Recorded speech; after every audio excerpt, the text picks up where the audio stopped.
Bismillahirrahmanirrahim. Assalamualaikum warahmatullahi wabarakatuh.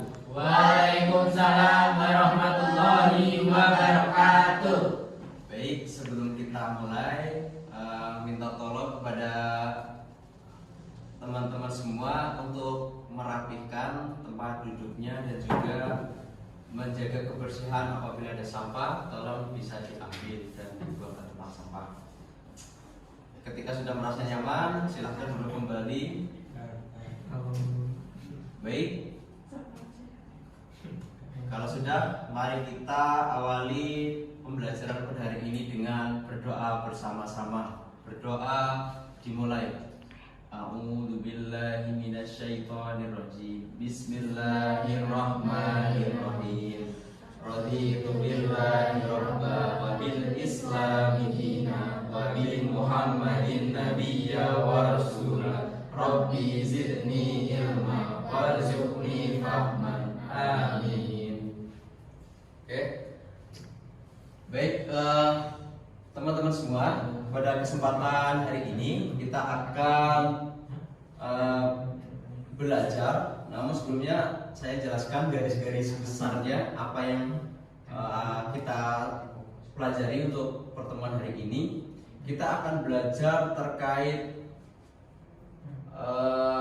pengaruh kemajuan ilmu pengetahuan dan teknologi terhadap Negara Kesatuan Republik Indonesia. Nah, nanti yang akan kita kaji dari pengaruh positif dari perkembangan iptek itu sendiri dan juga pengaruh negatifnya, dan juga bagaimana kita bisa selektif dalam menerima perkembangan teknologi tersebut. Oke teman-teman, kita langsung aja next. Oke, hari ini kita akan belajar tentang perkembangan teknologi, yaitu mengidentifikasi pengaruh kemajuan ilmu pengetahuan dan teknologi. Nah, ada pengaruh positif dan juga pengaruh negatif dalam perkembangan ilmu pengetahuan dan teknologi itu sendiri. Dan pengaruh positif maupun negatif ini ada beberapa aspek yang ditinjau. Yang pertama adalah aspek politik, yang kedua ekonomi dan juga hukum, dan juga terakhir sosial dan budaya. Persis ini kalian ya.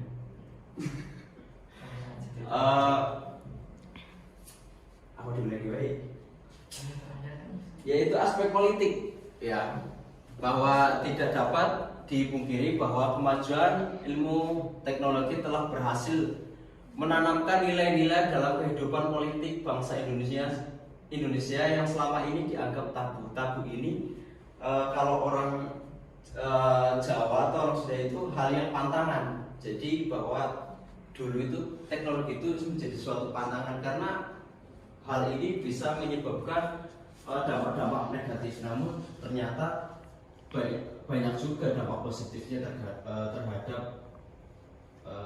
kemajuan terutama di politik itu sendiri, yaitu kemajuan iptek menjadikan nilai-nilai seperti keterbukaan, kebebasan, dan demokrasi berpengaruh kuat terhadap pikiran maupun kemauan bangsa Indonesia. Jadi dengan adanya teknologi ini, semua informasi, keterbukaan terkait informasi, segala macam apapun itu sekarang mudah kita akses, sehingga kita bisa melihat apa yang terjadi di negara kita, baik itu dari demokrasinya, ya, kebebasan kita berpendapat, dan juga hal yang lainnya.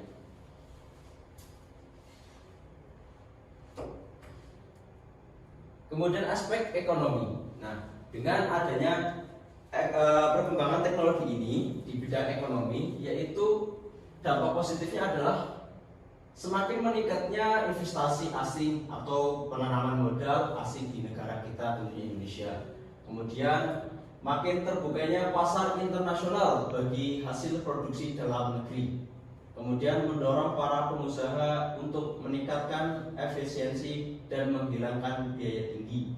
Kemudian meningkatkan kesempatan kerja dan devisi negara. Kemudian meningkatkan kemakmuran masyarakat. Nah, dampak dari teknologi ini itu membantu meningkatkan ekonomi, pendapatan negara, dan juga penyerapan tenaga kerja yang semakin banyak.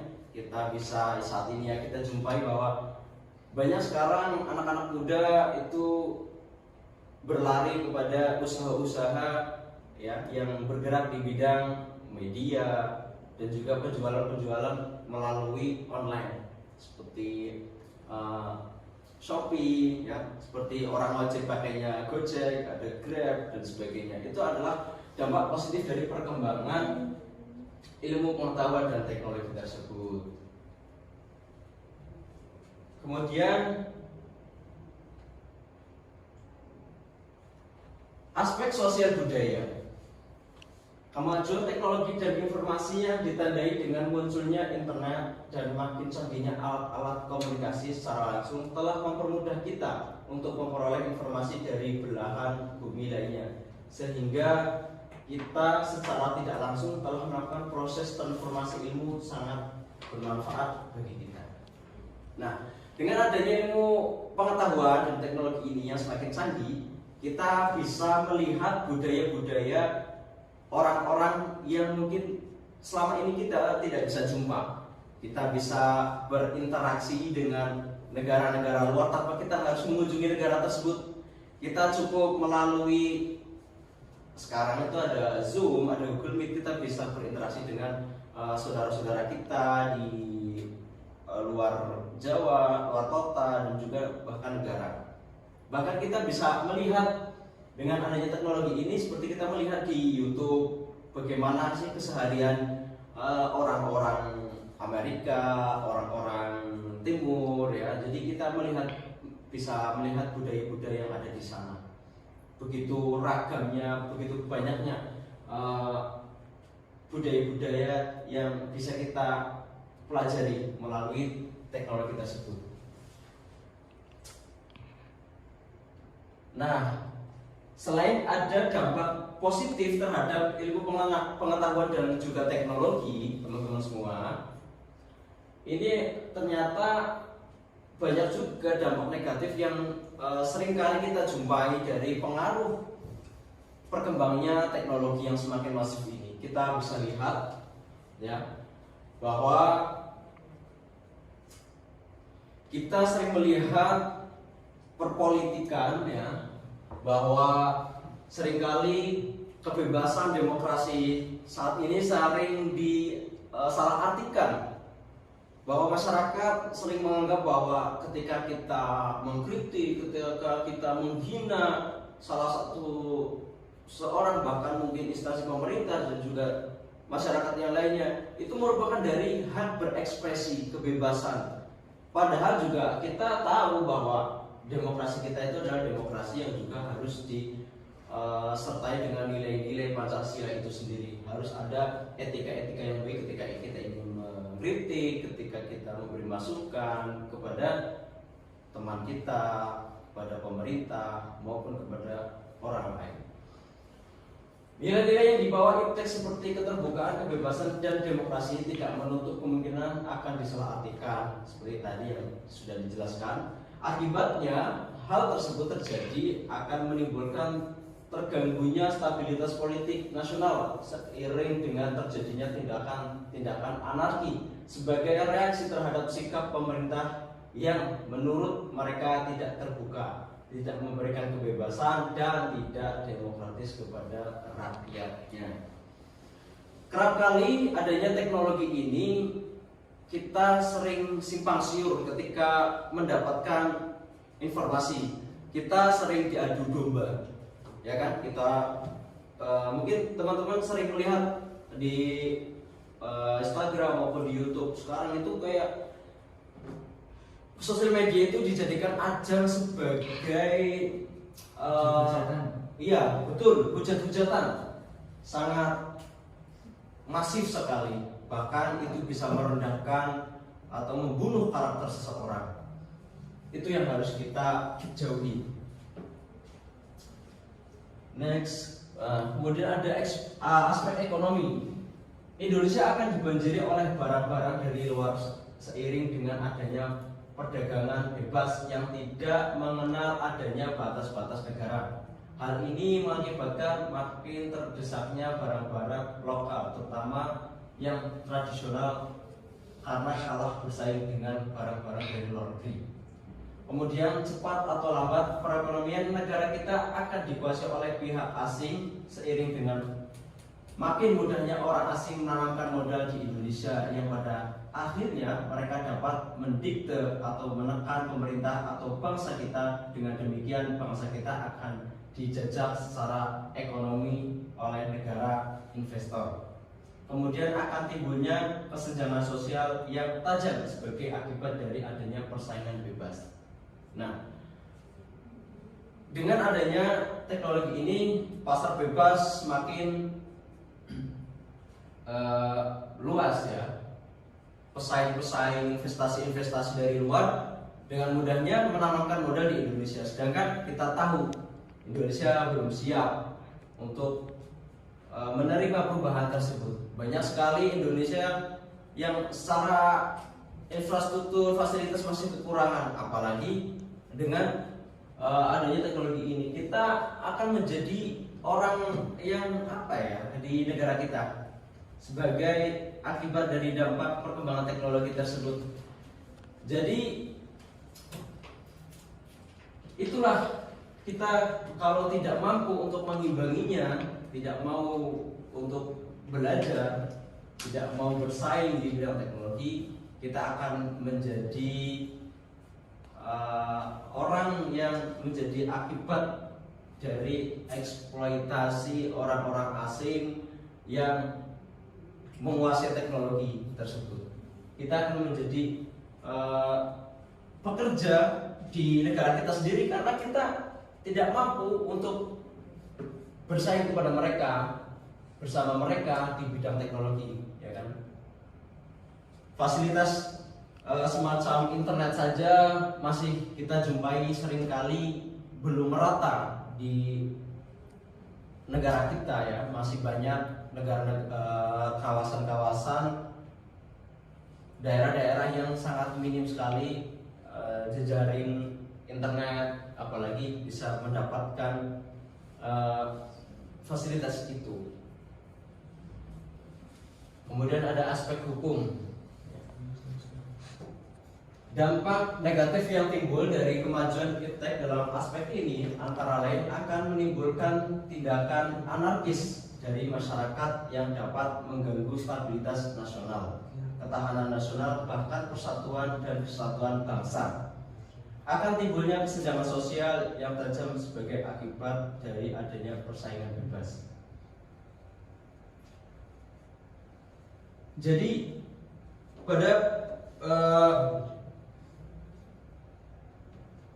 aspek hukum ini terkadang kita para hakim, para penegak hukum itu tidak selektif, tidak mampu untuk menegakkan hukum karena sekarang banyak sekali orang-orang yang memanfaatkan teknologi ini dengan tidak semestinya, dengan tidak bijak, dengan memfitnah orang dengan mudah, kayak memotong, ya menjudge. Kayak sekarang kita lihat kayak pernyataan orang yang sebenarnya tidak bermaksud untuk menghina seorang, namun dipotong seolah-olah dia telah menghina seorang dan kemudian dijerat hukum. Itulah dampak negatif yang luar biasa terhadap perkembangan teknologi terhadap kehidupan berbangsa dan bernegara. Kemudian apa yang harus kita lakukan dalam menyikapi perkembangan teknologi ini, teman-teman?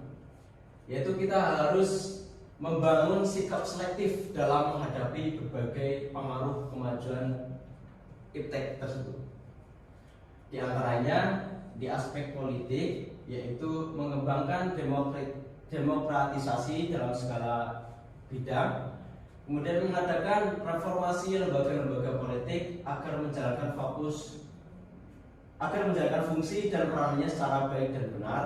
Kemudian memperkuat kepercayaan rakyat dengan cara menegakkan pemerintahan yang bersih dan berwibawa. Kemudian menegakkan supremasi hukum, memperkuat posisi Indonesia dalam kancah politik internasional. Selanjutnya di bidang ekonomi, sistem ekonomi dikembangkan untuk memperkuat produksi domestik untuk pasar dalam negeri sehingga memperkuat perekonomian rakyat. Kemudian pertanian dijadikan prioritas utama karena mayoritas penduduk Indonesia bermata pencarian sebagai petani. Kemudian industri-industri haruslah menggunakan bahan baku dari dalam negeri sehingga tidak bergantung impor dari luar negeri. Kemudian mempererat kerjasama dengan sesama negara berkembang untuk bersama-sama. Nah, saya selesaikan dulu. Kemudian bidang sosial budaya, yaitu sikap selektifnya adalah terbuka terhadap inovasi dan perubahan, kemudian berorientasi pada masa depan daripada masa lampau, dapat memanfaatkan kegunaan iptek, kemudian menghargai pekerjaan sesuai dengan prestasi, kemudian menggunakan potensi lingkungan secara tepat untuk pembangunan berkelanjutan, dan yang terakhir menghargai dan menghormati hak asasi manusia. Jadi sikap-sikap selektif kita dalam melihat perkembangan ilmu pengetahuan dan juga teknologi itu harus benar-benar disaring, ya teman-teman. Jadi teman-teman yang punya HP ini harus bisa memanfaatkan dengan baik. Ketika memang di situ ada fungsinya YouTube, ya marilah gunakan YouTube ini untuk berkreasi, berkarya. Sekarang kan banyak tuh yang saat ini kita jumpai orang-orang itu berkarya melalui YouTube dengan membuat konten-konten kreatif, konten-konten edukasi dan juga motivasi. Dan itu pun sekarang YouTuber-YouTuber itu ternyata memiliki income yang banyak, income yang lebih karena memanfaatkan konten YouTube tersebut. Ya. Kemudian dalam aspek ekonomi tadi, bahwa sekarang kita bisa mudah untuk melakukan transaksi, kemudian jual beli, kemudian usaha. Gunakanlah teknologi itu dengan baik, ya, dengan berjualan online, kemudian pemasaran online, dan juga memanfaatkan untuk meningkatkan ekonomi atau pendapatan kita sehari-hari. Oke, sampai sini ada pertanyaan? Sudah cukup jelas, Pak. Jika tidak ada, nanti saya buat 2 kelompok yang setiap kelompok terdiri dari 2 sampai 3 orang.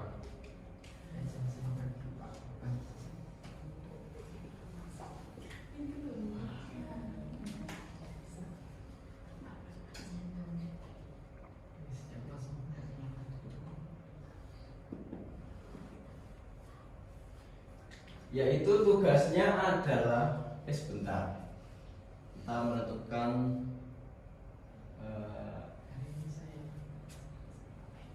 kelompok. Untuk kelompok 1 nanti ada bagi aja ya, kita buat 2 blok aja karena kebetulan ada 2 blok, yaitu ada Arif Solihin, kemudian Bintulu, kemudian ada Febi. Nah, kemudian kelompok kedua ada Lani, kemudian Widya Laras, kemudian ada Aziza. Tugasnya apa? Tugasnya adalah teman-teman diminta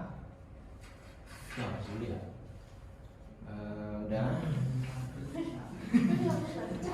Udah kan? Sudah. Tugasnya adalah Kelompok berapa tadi Pak? tadi Bintulu kelompok 1 ya. Untuk Untuk tugasnya adalah yaitu teman-teman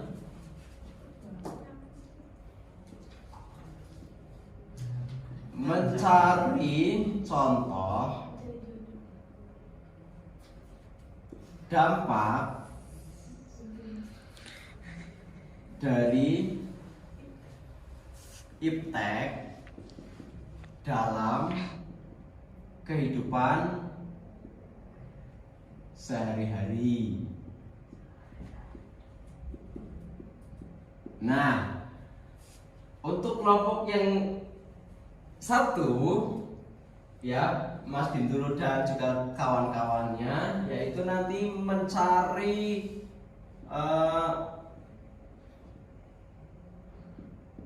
dampak di segi positifnya.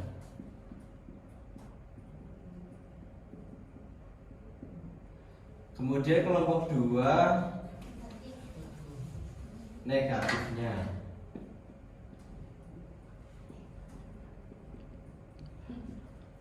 Nanti kalau sudah hasil dari diskusi teman-teman ya, nanti hasilnya dipresentasikan salah satu. Begitu ya. Saya kasih waktu kira-kira berapa menit untuk mengerjakan itu? 2 menit saja ya, nggak usah lama-lama. Oke, boleh dikerjakan dari sekarang.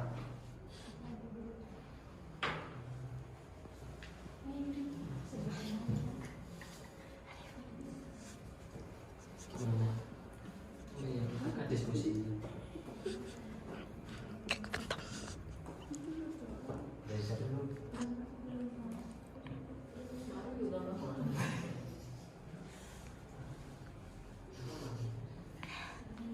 Silahkan dicari ya teman-teman. Teman-teman bisa memanfaatkan internet atau media yang lain yang sekiranya mendukung untuk materi tersebut.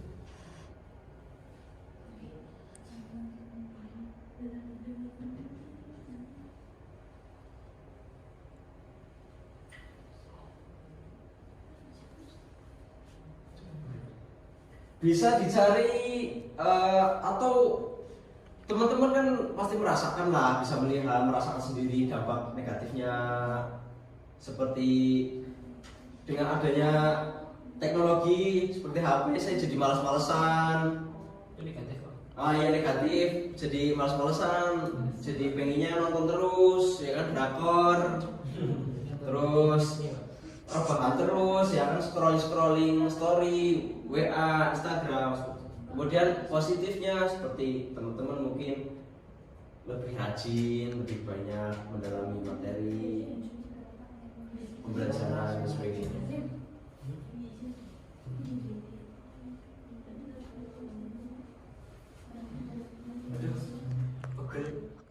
Gimana teman-teman? Apakah sudah selesai? Sudah, Pak. Untuk diskusi kelompoknya? Jika sudah, silakan dari teman-teman perwakilan kelompok bisa menyampaikan hasil diskusinya yang sudah selesai. Oke. Kelompok 2 ya. Silakan paparkan presentasinya. Saya dari perwakilan dari kelompok 2, yaitu tugasnya mencari contoh dampak dari iptek dalam kehidupan sehari-hari yang negatif. Yang pertama, pelanggaran hak kekayaan intelektual, yaitu terus kecanduan teknologi, sarana untuk mencontek, munculnya gerakan radikalisme, banyaknya pengangguran, adanya kesenjangan sosial, terus pudarnya semangat gotong royong dan gaya hidup yang berlebihan. Nah, itu. Dan sifat- Betul sekali, tepuk tangan untuk kelompok 1. Ya, betul sekali ya. Jadi kelompok 2. Terlalu semangat. Silakan kelompok 1. Terus yang perwakilan Pak, ini kan kelompok 1 kan suruh mencari Apa dampak positif Iya. iptek dalam kehidupan sehari-hari? Betul. Saya menerapkannya dengan mempresentasikan melalui laptopnya langsung, Pak. Yo, siap. Sebagai pelajar ya Pak, dampak positif iptek dalam kehidupan sehari-hari yang pertama, pelajar lebih mudah mendapatkan akses pengetahuan. Yang kedua, memunculkan inovasi baru dalam mengakses dunia pendidikan. Keempat, ketiga, membagi hasil penelitian dengan mudah. Jadi kita dapat apa? Sharing-sharing kepada orang lain lah ini. Ya. Yang terakhir, dunia pendidikan lebih mudah dilaksanakan dalam kondisi apapun. Jadi seperti ini. Oke, betul sekali. Tepuk tangan untuk kelompok 1. Ya, jadi itulah dampak-dampak positif dan juga negatif dari perkembangan teknologi tersebut. Tadi yang sudah disebutkan ya, dampak positifnya adalah semakin mudahnya kita mengakses informasi ya melalui internet dan sebagainya. Mudah kita untuk mengerjakan sesuatu gitu tanpa kita harus bersusah payah gitu. Kemudian dampak negatifnya kita semakin bermalas-malasan ya karena kecanduan ya, sering lebih banyak nontonnya yang non faedah daripada yang berfaedah. Itulah dampak-dampak yang sudah teman-teman jelaskan tadi. Oke, sampai sini ada pertanyaan enggak untuk pertemuan pada hari ini? Alhamdulillah sudah cukup paham Pak. Belum ada, Pak. Hah? Belum ada. Belum ada. Belum ada semuanya? Belum. Fabiola, Cukup Pak. Widya Laras, Lani, Cukup, Pak. Aziza, Cukup Pak. Bintulu, Cukup. Arif. Sudah paham. Oh, sudah paham semuanya ya. Terima kasih sekali atas sambutan yang atas jawabannya semuanya bagus sekali.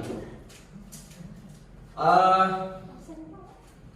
ya, presentasinya belum Pak tadi Pak. Oh, presensinya ya lupa tadi karena berburu-buru. Jadi baik, untuk mengakhiri saya presentasi dulu sebelum mengakhiri kegiatan ini. Yang pertama, Arif Solihin, Hadir. Bindu Raji, Hadir. terus Fabiola, Iya Pak. Widya Laras, Iya Pak. Aziza, Dia, Pak. Lani. Hadiro. Oke, Jadi masuk. hadir semua ya teman-teman. Oke, baik, karena tidak ada pertanyaan pada pertemuan hari ini, maka dapat kita simpulkan bersama-sama dengan adanya perkembangan teknologi ini, maka kita harus bisa memanfaatkan dengan baik ya. Harus mampu selektif dalam menggunakan teknologi tersebut ya. Karena jika kita tidak mampu untuk selektif, maka bukannya kita akan mendapatkan keuntungannya atau positifnya, melainkan kita akan menjadi orang yang mendapat pengaruh negatif ya, seperti jadi orang yang pemalas, kita tidak berkembang dan lain sebagainya. Nah, membuang-buang. Baik, terima kasih atas partisipasinya. Mari kita akhiri dengan bacaan hamdalah bersama-sama dan juga doa kafaratul majlis. Alhamdulillahirabbil alamin. Subhanakallahumma wa bihamdika asyhadu an la ilaha illa anta astaghfiruka wa atubu ilaik. Sekian, Bapak tutup. Wassalamualaikum warahmatullahi wabarakatuh. Waalaikumsalam warahmatullahi